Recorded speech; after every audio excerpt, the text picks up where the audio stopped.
नमस्कार, मैं हूँ विवेक पटेल। आज हम पहुँच चुके हैं प्रभु रामचंद्र जी की नगरी अयोध्या धाम में और हमारे साथ आज जुड़ रही हैं श्याम प्रिया जी, जो कि 12 वर्षों बाद महाकुंभ का मेला लगा हुआ है। आज हम इनसे जानेंगे कि महाकुंभ का पूरा महत्व क्या है। जय श्री राम। महाकुंभ का महत्व तो अवर्णनीय है, उसका वर्णन नहीं किया जा सकता। जी, लेकिन ये जो कुंभ लगते हैं, समस्त सनातन धर्मी और हमारे समस्त हिंदू समाज के लोग जानते हैं कि ये महाकुंभ क्यों लगता है। जी, जिस समय समुद्र मंथन से 14 रत्न निकले, उसमें से धन्वंतरी जी अमृत कलश लेके निकले। जो अमृत कलश पाने की लालसा देवता और दानव दोनों लोग करने लगे।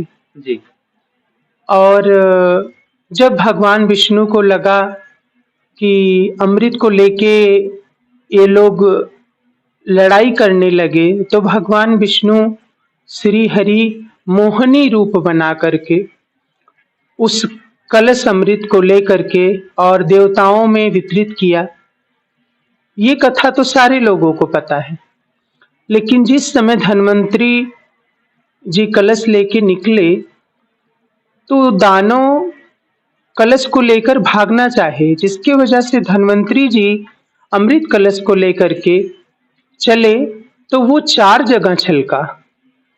प्रयागराज में, हरिद्वार में, उज्जैन महानगरी में और नासिक में। तो ये चारों जगह पर कुंभ लगता है। अर्ध कुंभ लगता है 6 साल बाद और महाकुंभ लगता है 12 साल बाद। जी, ये जो प्रयागराज का कुंभ है, ये महाकुंभ है। और जो ग्रहों और ज्योतिषियों के अनुसार जो बताया जा रहा है, उनके कहने का अर्थ है कि ये 114 वर्ष बाद ये कुंभ आया है।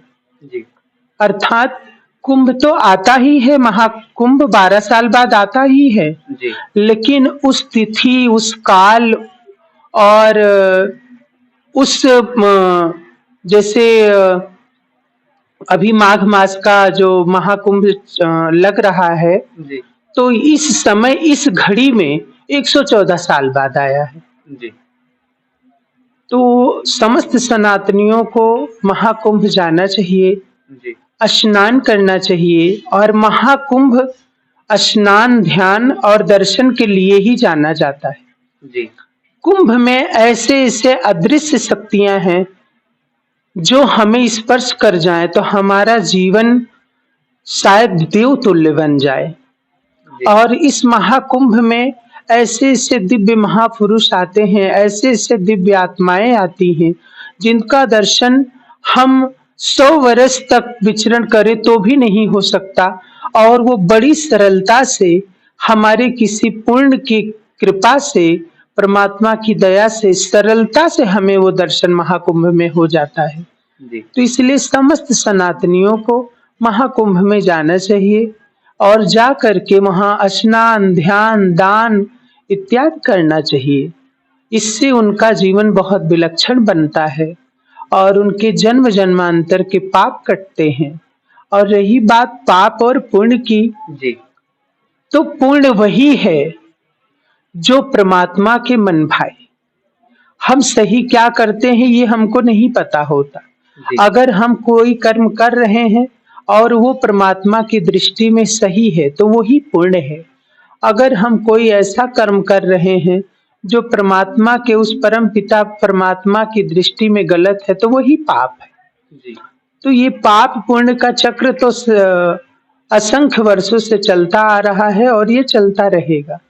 लेकिन महाकुंभ में जाने से पाप खत्म हो जाएगा, पुण्य जागृत हो जाएगा। जी, ये मुझे कुछ विस्मित करता है। जी। लोगों को का कहना होता है कि महाकुंभ में स्नान करने से हमारा सारा पाप धुल जाएगा। बिल्कुल बिल्कुल धुल जाता है, पाप धुल जाता है। लेकिन ये पाप जो धुलने की विधान है, जो धुलने की बातें लोग करते हैं, जी पाप वही धुलता है जो अनजाने में हुआ हो। जी जो जान करके किया जाता है वो पाप अक्षम्य होता है, वो क्षमा नहीं होता। उस पाप को व्यक्ति को भोगना ही पड़ता है।